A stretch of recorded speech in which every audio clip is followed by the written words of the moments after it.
The farmers and the producers and the makers, what we even here for? Occasionally I ask it. I know it's more than struggling, anticipating the casket.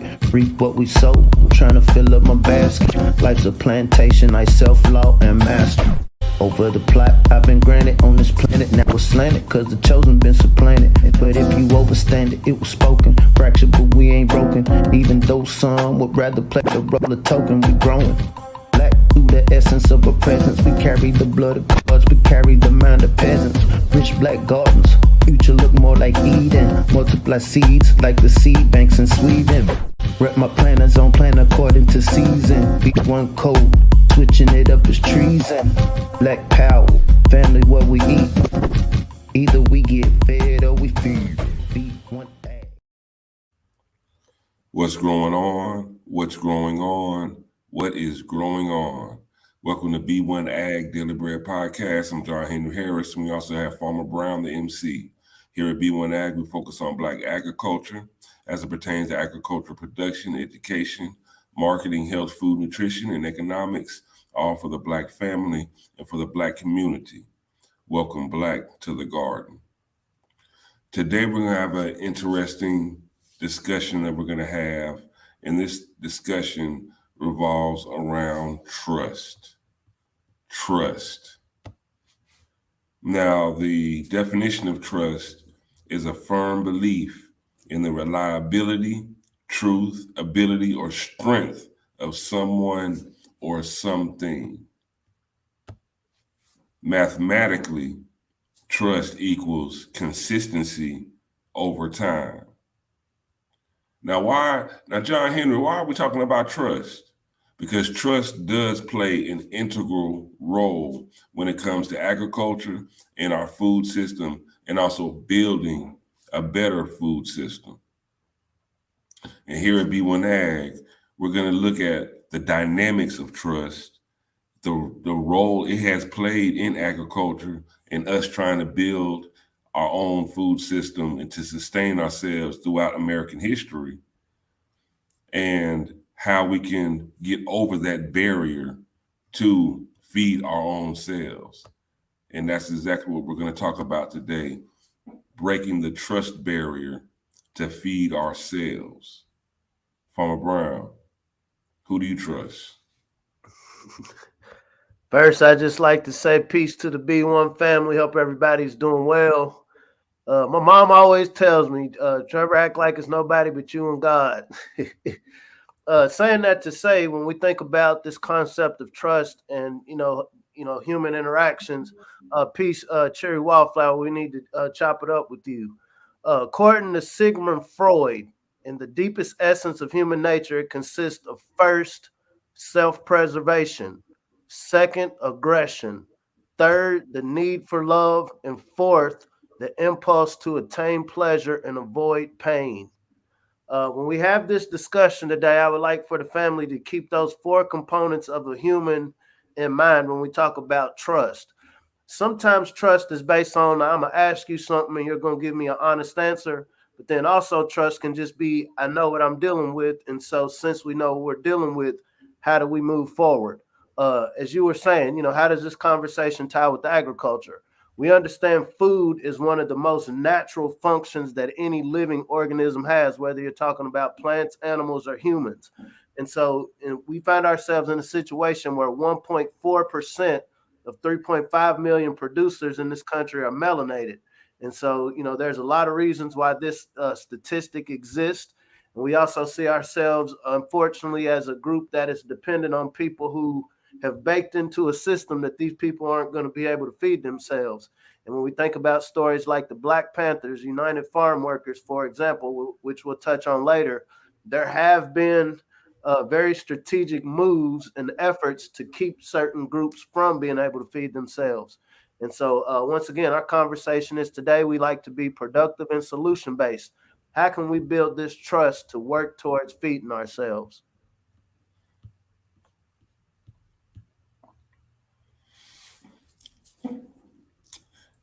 This trust thing is really bigger than it's a huge barrier.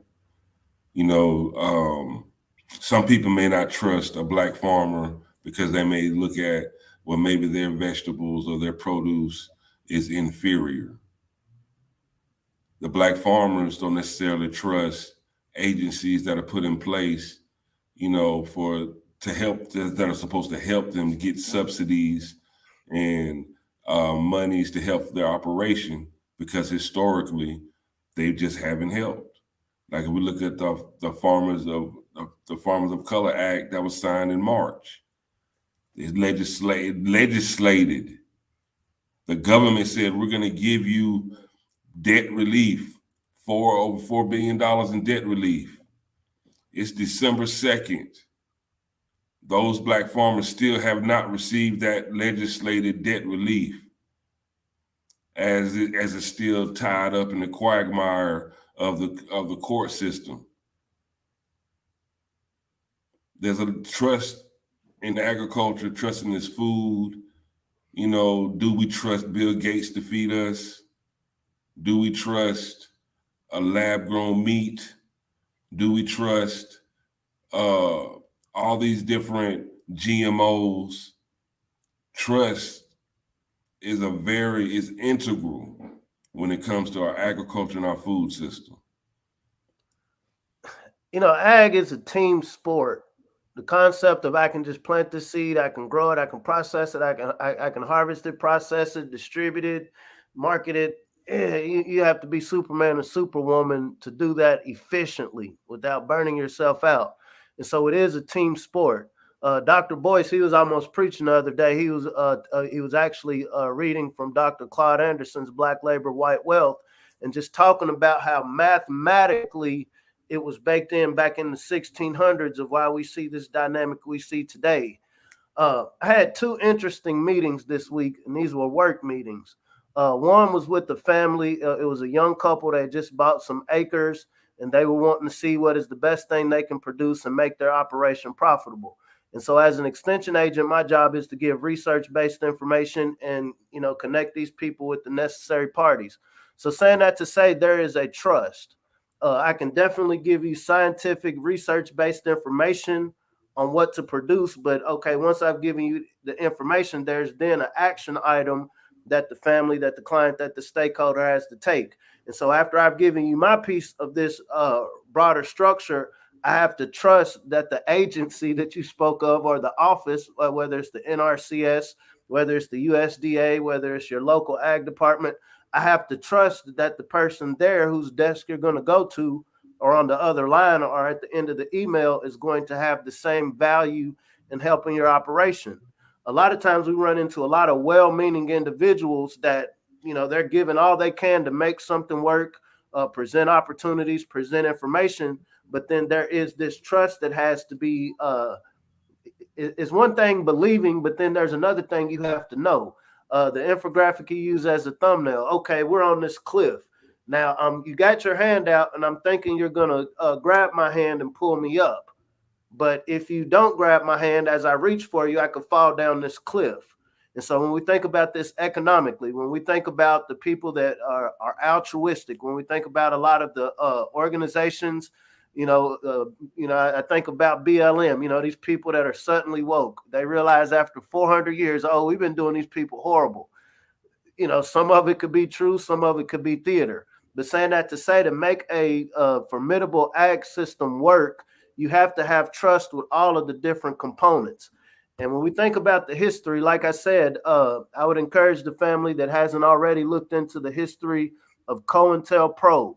What was the relationship of COINTELPRO with the Black Panthers, for example? The Black Panthers were basically trying to feed people, doing the lunch programs, just doing programs to supplement a community that had been neglected by the trusted governmental bodies that were, tasked, voted in, however you want to say it, to take care of this group. But the Black Panthers were infiltrated. There were notes. When I say notes, I mean communications. Here today, we're talking about emails. We're talking about different ways we communicate that were disrupted, fabricated. You had fake individuals literally sending misinformation to one another. So what that did, it stoked distrust. At the same time, you have, I believe there's way more people in the world that don't want to do right than wrong. But like I said, all it takes is one bad apple to spoil the bunch. And so once again, as we navigate this space of wanting to feed ourselves, how do we have this conversation without, one side seeming to go against the other? How do we have this conversation with the understanding that we are a very distrustful people? And real quick, so this infographic right here, I think this breaks down a lot of what we're talking about. And so if we just break this down to the melanated family, and these are very real issues. If you look at each of these words as wires, and that centerpiece being a healthy, wealthy, formidable, productive, melanated community, these wires. So on one side, you have the Black, you have the African, you have the melanated, indigenous, Morris, Aboriginal. We only have, they say, 40-some million of us in the nation. And so there's a lot of us that are broken up in one of these categories. As far as religion, spirituality, you have Christian, you got Hebrew, you got Muslim, you got Kemetic, you got non-denominational, you got atheist. And so once again, here's another fracture to where these wires don't connect. Then for political people, so you have your conservative, then you have your liberal. So right there represents another fracture. Then you have the capitalist-minded people, which capitalism isn't bad. Then you have the communist-minded people. Let's do this communally. And so each side has justification, whether right or wrong, to why they hold that stance. Then you have your righteous versus ratchet. There's some people that are perturbed by people with their nose up in the air. Oh, I'm holier than thou. And then you got those that some would call ratchet, like, let me just be what I am. Let me just do what I do. You have the integrationist versus the separatist. The integrationist believes, okay, even after all of the things that's going on, I believe, running into this house where I do see some smoke, but I believe that this smoke might just disappear. And then you have your separatist. You have your regressive. These are the people that want to go more traditional ways. When we talk about getting black to the garden, it's employing many of the ways that our ancestors understood. Then you have the progressives. Hey, let's move forward. Let's incorporate technology. Let's create all of these new avenues. So once again, there's logic in both sides. You have the initiated versus the uninitiated, whether you're talking about your Divine Nine, your different organizations, your community organizations. And so there's a fracture there. On one side doesn't trust the other because they haven't gone through initiation. I don't know if I can trust you. But then those who haven't been initiated feel like, okay, well, are you a part of the talented 10th that believes that you're somehow separate from the rest of us? Then you have your formally educated. This is the people with the degrees, the educated people. And I'm somebody with a degree. So like I said, I can understand both sides. And then you have those that just understand, they graduated from the school of hard knocks. They're skilled tradesmen or tradeswomen. They understand things on a more hands-on in a hands-on situation. And so once again, either side that you talk about within that dynamic has a justification of why their stance is as it is. But when we think about this equation, going back to what Dr. Boyce was saying, there was a math that was put together, a very specific math as to why society operates the way it does and why we find ourselves as a melanated community and the, I hate to say it, disparaging position we find ourselves in when it comes to feeding ourselves. What is the one thing that all of those factions have in common? The common denominator is we all have to eat. We all have to eat. It doesn't matter what side of the fence you're on. It doesn't matter how you look at the world. I know plenty of melanated people that got money that are discriminated just as much as melanated people who don't have money. I know many educated people that are wanting to move up the social ladder, move up the professional ladder. They're going to hit, no matter how hot the burning sand was, you're going to hit this glass, and you're limited. A lot of times we find people who are compromised. They understand that there's a better way to operate, but when we think about Sigmund Freud, that impulse to attain pleasure and avoid pain, there are these electric fences within the professional realm, even within the streets where, hey, man, don't cross that boundary, or this is what's going to happen. This method is applied when you're raising livestock. And so if I'm a livestock farmer and I don't want my cows to get off of my property, I'm going to put up this electric fence. I know once this heifer hits this fence and gets that little zap that goes through her body, she's going to keep her calf from going anywhere near it. And so when we think about economically, when we think about the efforts that have been taken against, say, it makes me think of the Elaine massacre and the sharecroppers. who are literally just, standing up for their rights as producers. When we think about the Black Panthers who are just wanting to be able to feed people, when you think about the ancestors like Martin Luther King, Malcolm X, these were people that spoke out to build the community. And there were these zaps, there was these things put in place to put fear in the mind of anybody that thinks they want to engage upon, trying to help the melanated community. And so that's justifiable. I'm somebody that has, I have 2 kids and I want to see them grow up, right? And so, but at the same time, I understand we weren't given a spirit of fear. What is the math? What is the balance of how to move forward with something as simple and codified as feeding ourselves?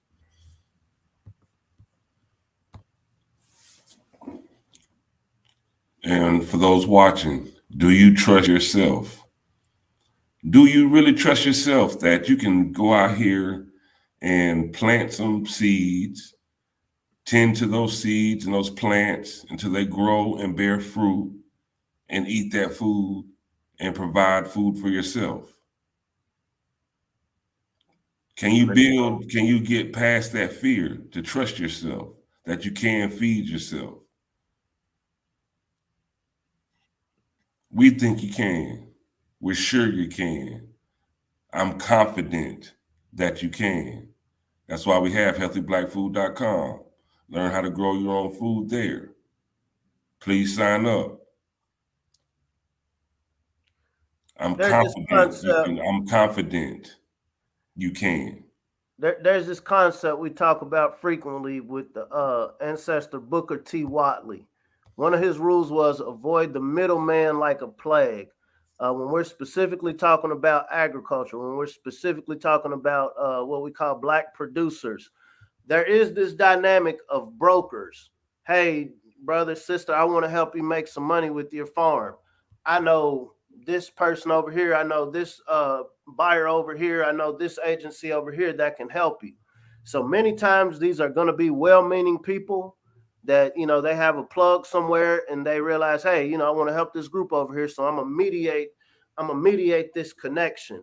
And many times, whether well-meaning or not, there's a disruption. I came to you with this opportunity, assuming that the person who offered it to me was going to do what they said they're offering. And so there has been a lot of distrust over the decades when it comes to melanated farmers of that connection being made. So once again, when we have this B1 Ag discussion, it isn't about trying to be the middleman of somebody making their money. If somebody wants to help a farmer, the best way to help them is directly spend with them. When you have to go through all of these intermediaries, this is where you're going to start running into the questionable practices. This is where you're going to start running into people's impulse to attain pleasure and avoid pain. And so once again, for those that are altruistic that want to help melanated farmers, you can do a Google search. There's organizations. We're not implicated. We don't speak for any organization other than B1 Ag. There's organizations like Black Farmers, National Black Farmers Association, Black Farmers and Agriculturalists Association, Black Urban Growers Association, Federation of Southern Cooperatives. There are many organizations around the country that specifically cater to the melanated farmers. And so this is literally a thing of intent. Hey, I want to help this group. I want to see what I can do to actually make sure that this group is able to thrive. And here we have a infographic of some of, just some of these organizations. And we'll leave this up for a second for you to write down if you're interested. Like I said, here at B1 Ag, we're not directly tied to any of them. We are a part of, some of these groups online. We do interact, but there is a value in just being able to find your lane. Our lane at B1 Ag is how do we expand this conversation? How do we bring this conversation to some people who may not, be in the realm of having these conversations? How do we talk about certain ideas that, it's not about listening to John Henry or Farmer Brown. How do I listen to what these two crazy guys was talking about and apply this in my household, apply this in my community, apply this within whatever group that I represent? You think about your bread and butter farms on Facebook, Sunjoin Hemp Group, Black Outdoorsmen, Black Owned Farms, Black Ag Enterprise Entrepreneurs of America, National Black Food and Justice Alliance, Black Farmers Nationwide. And these are just a few But for the melanated family, I guarantee you within this, there's tens of thousands of people, like-minded individuals who are on this same journey as you that want to get, what can we do to support? If not support, what can I do to create my own operation? And so it's one of those things we have to have the intent to want to be a part of it first. Like I said, it is easy to just say, oh, I support this and then go about our day. But then there is an extra step of actually taking the initiative to reach out to some of these groups. What I can tell you is I was talking to somebody the other day. It's like the dope game. You're not going to go to the plug and be like, now, hey, now, where's your plug? Because whoever's sourcing you is going to be like, now, why do you want to know where my plug is? And that's going to create distrust. And so what would have otherwise been, I don't want to use the word positive in that context, but what would have otherwise been a productive interaction has now become contentious because, once again, this distrust has been stoked over the decades, over the centuries. And so, once again, keeping in mind, it's identifying what is your skill set. What are you good at? You understand in any sort of food system, you have people that produce it, you have people that harvest it, process it, store it, distribute it, market it. You have people that prepare these foods. And so, none of these are like abstract concepts. These are things that our ancestors have been practicing for centuries. I keep quoting Dr. Boyce because he was preaching. We have to create a math. The infographic we showed earlier, the end of the equation should equal a formidable B1 food secure system. From that B1 food secure system, just like we were talking about the Mormons or any other of these groups the other day, once you're able to feed yourself, you now have surplus to feed others.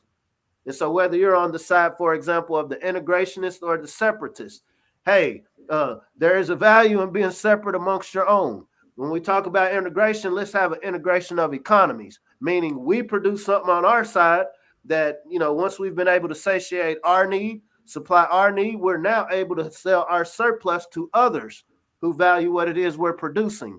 But it starts with the individual. And when I say individual, you can apply that to the individual person, family, business, farm, or community. But we have to build this trust, and we have to have an honest conversation about the dynamics that are affecting why we're only 1.4% of primary operators. Why is it out of the 10 most food insecure counties in North America, most of them have 60% or more melanated people? When it comes to these pre-existing conditions that make us subject to a lot of genetic therapy, so to speak. Why is it the majority us? There are some mathematic reasons outside of conspiracy theory, outside of Hotepism, outside of tinfoil kufi. There are some very real strategic reasons why we find ourselves in this situation. And it is my modest conjecture that upon really individually internalizing, identifying our place within the food system is a start. Because it's one thing that even if we're mute, deaf, can't hear, can't talk, our bodies will still need to eat. If we have offspring, if we have family, those people still need to eat. And so it's like when we think of, you can't eat social justice. I've never tasted a social justice burger. How long are we going to wait for some sort of debt relief or reparations? If reparations comes, that is great. Is due, is needed. But how many generations are we gonna let go down the road until we take some initiative on ourselves collectively? When I say collectively, it doesn't mean everybody does it the same, but we understand everybody has to eat. I don't know of anybody that got a different type of mouth. I think all of our mouths are in this part of our body. Our nose, we can sense the smell of what we're eating. We have a digestive system. And so being very strategic and codified, how do we make sure we're satiating the need of what we put in our mouths that go through our digestive systems? Because somebody else has done this math. I don't want to put this in a black and white because people around the world understand that everybody needs to eat. Our ancestors originated, which is what built the wealth of what we call North America. Our ancestors were the one fulfilling this need. And it was in an economic system. It was, once again, going back to this word system, it was within an economic system that literally wasn't designed to make the melanated people producing this food the key stakeholders. But every day, each of us wake up, we have a choice to decide now, am I going to go along with the status quo to get some semblance of pleasure and avoid pain? Or am I going to endure whatever pain and subject myself to all the possible pleasure of finding my niche within creating this more sustainable melanated system that we can then we have a choice. I think it was Dr. John Henry Clark was saying we need to have a choice whether to come sit down at the table or not.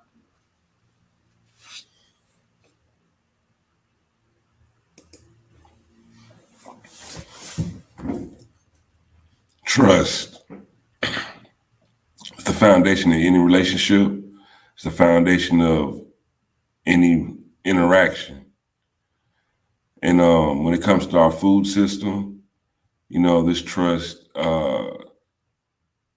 it needs to encompass, not only the production of the food, but all the other factors of production to getting the food to our table, as well as being able to trust that this will nourish us, that this food is good to eat, not just in taste, but in nutritional value and not of danger. And the best way to ensure that is to know what's going into your food. And that takes more of an intimate relationship with your food and with the food system. That's why they're trying to localize everything. If your food system is localized, that food is tended by hands in your community. The inputs with the water, how it was grown, that's right there. You know what's going on. You know what's growing on. And we need to have a more intimate relationship with our food and our food system for ourselves. We need to take back our stake in this food system for ourselves. Because right now we have very little stake in it.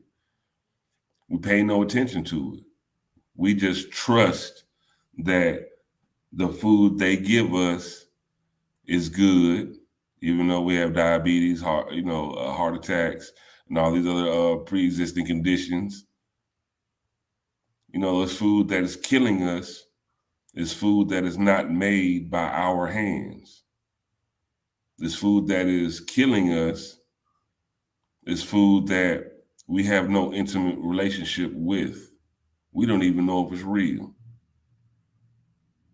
Bruh, the second meeting I had this week, it was with a city official in one of the towns in Kentucky, and they want to put together a farm to table dinner for specifically around Black farmers. Very good idea, very altruistic in nature. The goal was to how can we source this meal from Black farmers. And so I think it was a great discussion and a great start. And so as a conversation progressed, my natural question was now, are they going to be paid? And, is this going to be a thing where I need you to give me this food first and then I'll pay you later? Because this is the dynamic that a lot of the farmers have dealt with. Somebody promised me something in the front end. I went and did my part, brought it to the table. It was consumed. And then when I came for my check, not for charity, not for a handout, but for the check that was promised to me, it wasn't there. And so when we think about these areas of distrust, okay, first, whoever brought this to my attention is something to do. I now don't trust them. Whether you're talking about on a city level or state level or federal level, the entity, the agency that said that they were going to come through and do this for me, I don't trust them either. And so what happens 2 years later that either one of those entities within this process comes with something real that is legitimate? Are you going to trust them? Are you going to be able to take advantage of what would, otherwise be a good opportunity? That connection ain't going to happen if that trust is burnt on the front end. Like I said, sometimes it's because people don't think things all the way out. Sometimes it's because there's nefarious people that understand, okay, by understanding human nature, because I understand the human math. When we look at one, we know one represents one digit when we're doing digital math. But there is a very codified psychological human math that there's just some things you can expect dealing with humans. And so if I drop a little bit of resources over here and make it only available for a handful, I can trust especially this melanated community who has been left out of everything to go in on each other. this crabs in the bucket mentality that many people speak about, that is mathematic. That is mathematic. I know if I cram all of you in here, your natural instinct is one to self-preserve. I know if I'm crammed in this basket with all of these people, I'm not going to survive. So I must get to the top. I must get to the top. How do I get to the top? It's stepping on these other crabs. It's cutting up these other crabs. And whoever is outside of this they have the power. When we talk about this power, whoever's on the outside of this bucket has the power to put a lid on it. So it don't matter how high you climbed up within this construct, I can still put a lid on it. Our conversation here at B1 Ag is how do we make sense within this bucket of crabs, so to speak? How do we do something to where, okay, it's understood that we understand this dynamic, this intended result of us going in on each other, stifling one another, tripping each other up? What is one thing we can agree on? As crabs, instead of us fighting each other, can we do a one at a time approach? You know, and this is a conversation. It does sound very utopian, but look at the practicality. If we just want to use the crab in a bucket, for example, we know if X amount of crabs, I think they're about this thick, stand on one another. If you're in this tight bucket, if X amount of you can agree to just, you know, stand on each other, right? And agree that at one at a time, one of us will get out and we'll keep climbing up. And then when the last few are at the bottom, who are the base, you know, what did they say? The poor righteous teachers. Sometimes to make this happen, it's not always profitable on the front end, right? If that's what you're going into for profit.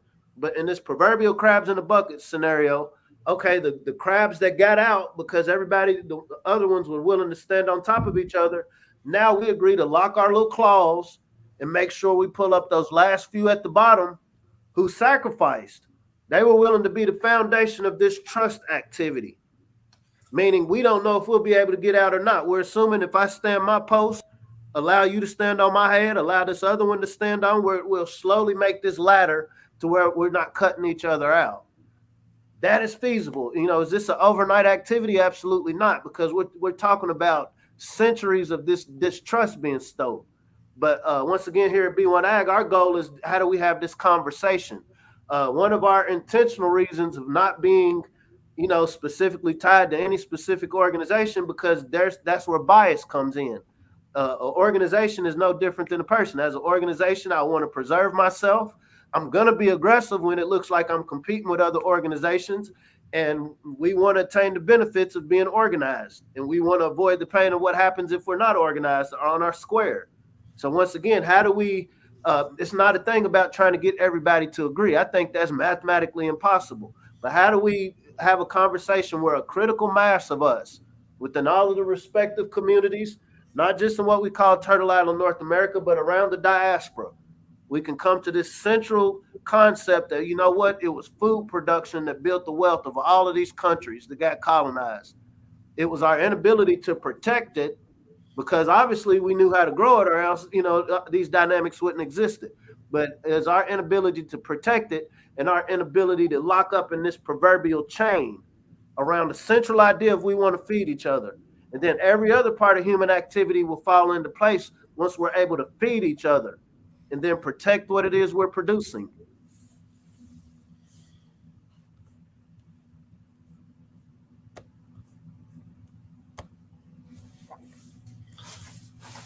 B1 Ag family, trust that we are here to blow this trumpet for food security for our people. That's what we're here for. You can trust that. We're not that we don't have 1 million subscribers. We're not on, you know, all on your TVs and radios and things like that.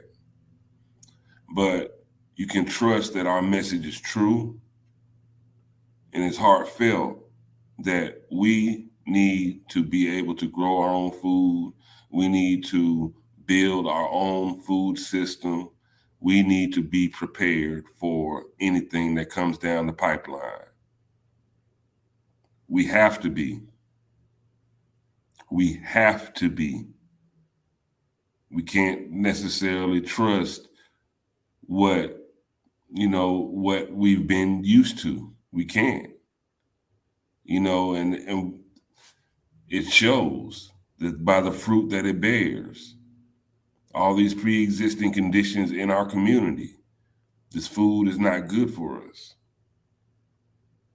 The economic lockout of not being able to produce our own food, that's not working for us. All this land being stolen from the melanated communities every year at a rate of almost 30,000 acres per year, that doesn't work for us. But we got to pay attention to it, understand what's going on, and act in kind. And when I say act in kind, it's time for some action. We got to start growing our own food. We need to start purchasing land. We need to start looking at ways that we can become more self-sufficient. As the supply chain disruptions continue, as the food shortages continue, we're going to have to save ourselves. So let's make sure that we're prepared and in a good position to do just that. It's one thing to survive. It's a whole nother thing to thrive. And I believe that we can thrive on our own, doing for ourselves. And from there, that's when we can step in power. Mathematically, non-politically, non-denominational, it was food production that built the wealth of any land. Food production, what is it? Food, fuel, and fiber. The fiber for clothes, the wood, the other natural resources that build structures and build cities. It was literally that. Investing is great. There was no such thing as crypto when our ancestors built the wealth of what we call North America.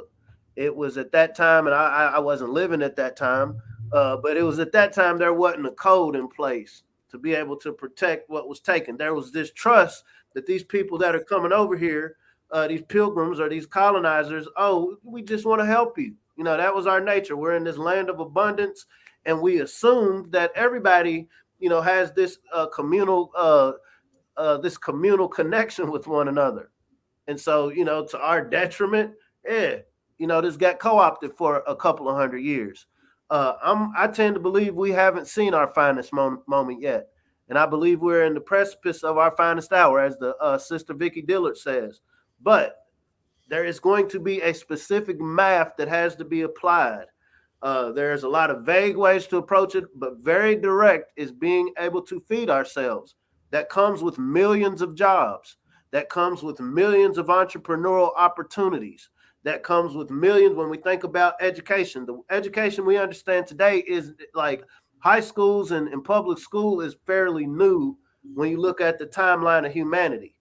Does that mean, okay, for millions of years, hundreds of thousands of years, whichever timeline you want to go by, that people didn't learn anything and people were stupid? Not at all. Most of us have great-grandparents or grandparents who had third grade educations that were able to run full operations and build thriving families. Our aunts and uncles, great aunts and uncles. And so we find ourselves now with all of this education, all of this technology, and we're feeding ourselves less than those without these things before us. And so how do we learn from the lessons from the past? How do we take our strengths from what we've learned? How do we take our talents? How do we take our passions? I will be honest, to get in this ag thing, there has to be a passion. If your passion is self-preservation, you have to eat to survive. The world, unfortunately, or fortunately, however you want to frame it, is becoming more competitive. I'm competing, just as an entrepreneur, as an individual, with more people in this land we call North America than, say, my mother did. Maybe my mother was just dealing with, 2 or 3 different ethnicities or nationalities of people when she was coming up in the Deep South. Versus now, I think there's 80 different languages spoken just in Kentucky. When we think about the broader continent, there's hundreds of different languages spoken. And all of these are different people coming from different places. And the one thing all of them have in common is they have to eat. Now, when you start breaking down the math, now what makes this group more powerful, able to get resources, able to utilize these agencies and all of these other things that we've trusted have our best interests at heart. Now, how are they able to leverage resources from them? It's because they have a code. When we talk about B1, it's not being disparaging of other groups. It's putting B1 first, black first, melanated first. Let's not get divided once again. But it's really being codified around we want to eat. We want to feed ourselves. We don't want to wait on somebody to decide, oh, this is fair. Oh, I'll wait. Oh, well, let's, run this through this office first, then that office. We have the power to feed ourselves. We all have the power to grow, to understand this process. We all have the power in our hands right now. Even if social media, even if the computers go down, guess what? The land is still there. There's seeds somewhere. And this is once again one of the purposes of B1 Ag, pushing this algorithm. These are conversations we have to have. It doesn't mean talk about the other news of the day, but within the conversations that go on within the melanated community, talking about feeding one another, talking about being able to feed ourselves should, I would say, be in the top 3. Because whatever the popular news story is of today, you have to ask now, after I read this story, after I consumed this story, now, am I more healthy? Am I more nutritious? Am I more prepped now to meet the challenges of the future?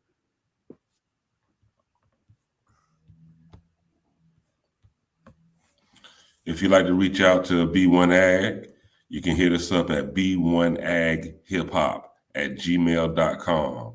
b1aghiphop@gmail.com. Questions, comments, concerns, or just to pass on some information. We're very responsive, and we love to hear from you and communicate with you one-on-one. We all have to eat, y'all. We all have to eat. And again, I like to say, if you stay ready, you don't have to get ready. And we need to expand this conversation. We're very grateful for our subscribers, but we need more subscribers. We need more people in on this conversation. We need more people to become more aware of what's going on with our food. So like, share, and subscribe. Liking, sharing, subscribing, that's a free act. It doesn't cost you anything but a click of a button. And link up and let's stay in tune with each other. Let's stay in tune with each other. Let's spread this information, and let's grow together. We're talking about us growing food for ourselves as individuals, but ideally, as we're growing for ourselves individually, we'll be able to grow more for our community and then even expand further to regions. Because at the end of the day, hunger is everywhere. And if we are food secure, if we make sure that we're growing and we're growing our own food, hunger will be nowhere. So we can eradicate hunger ourselves. We can kick hunger's butt simply by planting some seeds and sharing food or feeding those that need. And Cherry Wallflower, if you're still in the building, if you could inbox us your information, we have somebody that wants to reach out to you in regards to something we have been discussing. But yeah, family, this is an opportunity. Whether it's one person, 100 people, 1,000,000 people, all it takes is one pen tip to bust a big balloon, right? And so our goal is just to have this conversation. It's not about everybody agreeing. None of us are here like, hey, we have all the answers. But mathematically, we all have to eat. That's one thing that we all have in common, and that is something that we do have power. We have power to decide if we're going to take this as something as a priority. Peace. And this is what it's about. This is what it's about, family. I tell you what, personally, not to digress from what we're talking about, some of the things that have rewarded me in my path the most are from people I'll probably never talk to, never meet in person. But all it takes is just one seed of somebody saying something that resonates. And you never, I remember the brother Lockridge was talking about where he's at and just people, thinking he's country. Man, why y'all over here growing food? But there's that one person that it might be the 10th time that they walk past saying, who's this crazy country dude growing this food? Who's these crazy people growing food? All it takes is that one person, that one young mind or older mind to like, you know what, that makes sense. I just went to this store. I just seen the General Mills said that all of their food is going to go up 20%. This was over the last few days. So, man, I think that brother Lockridge got something going on. I'm going to go talk to some of my network. And this might be your next George Washington Carver, Booker T. Watley. But all it takes is that seed being planted. And we're in an age now of transparency to not confuse each other with our words is shining that light. A light doesn't speak any language. A light just shines. A light does what it does, and it illuminates a path for those who are going on this path. So saying that to say, Brother Lockridge, I mean, that's beautiful. That's what this is about. Shout out to Nathaniel Lockridge. He's checking in from West Texas. And I also like to give a special shout out to my family down there in Amarillo. So, I got my Texas roots too. You can hear it in my voice. That's math. Hey, that's math. And so I don't know how many people he works with, but to put this into perspective, I'll probably never meet any of these people. You'll probably never meet any of them, right? None of these podcasts ever last longer than a couple of minutes. But from one individual, I came across this thing just, flipping through my timeline, talking about a certain thing. From one individual, okay, I'm already doing my thing, but now the people at my job, whether it's 4, whether it's 40, however, have all agreed to do a garden. It's that golden spiral. It's that golden spiral. And so if we amplify this conversation, any one of us can become that seed that spark action, because ultimately that's what this is all about. I think that the days of fandom and all of that are over with. Like, we really need some real solutions. And one of the best solutions is producing. Is really stoking this producer mindset, production over consumption. And this is one at a time. We didn't get in this position overnight. It wasn't just one gunshot that put us, paralyzed us. This was many components over a long period of time. And so once again, applying that math of where we find ourselves now. And this is why I say we have a very bright future to the degree that we can internalize, what was it that made us strong? What was the value that these people traveled all around the world wanting to get access to our ancestors? What was it we was doing? Oh, since we know how this plays out, since you broke our trust, and we know we need to, build trust eternally so we don't make this same mistake again. Because the world, whoever's living on this planet, will always need to eat. We see with this trust being broken, what it's done to the planet. We see what it's done to the environment. We broke the trust of the Most High to put us here, right? I put y'all here as stewards, and y'all decided to go do something else. Like, I'm not going to get rid of you, but I must chasten you for you to get back in place. And so once again, we're at this precipice in time where we can get back in that place of stewards, as producers, as caretakers, as nourishers. It's been a great conversation. I hope y'all got something out of it. At the end of the day, we're going to continue to push this black algorithm, fighting against the algorithm. And we're going to encourage everyone that hears our voice, sees our podcast, to grow harder. Using the black algorithm, ancestors, they mastered the systems. We raising your bosses, no victims. Planting that knowledge curriculum. Blessing the roots with the nutrients. The darker the berry, black Nubian. Dropping receipts like I'm Julian. The streets with that food like Peruvian. Trapping the herbs and the fruits and the veggies. CSA boxes, my package is heavy. Ship across town in the bed of my Chevy. Printing them up, growing hard for that baby. If you stay ready, you ain't gotta scramble. Bet on black farmers and growers, no gamble. Reclaiming our pain cause the game is in shambles. Blessed with that melanin, carry the miracle. Mothers and fathers of civilization. Black to the garden with food cultivation. Building back better through black innovation. Be one community, growing the nation. Genetically designed to be the dopest. Stoking that growth mindset. Codified, now we focus. Farming on track on track. Be the fam, break bread with them. Pushing that B1 algorithm. Now watch me get them. Watch me get them. Pushing that B1 algorithm. Be the fam, break bread with them. Pushing that B1 algorithm.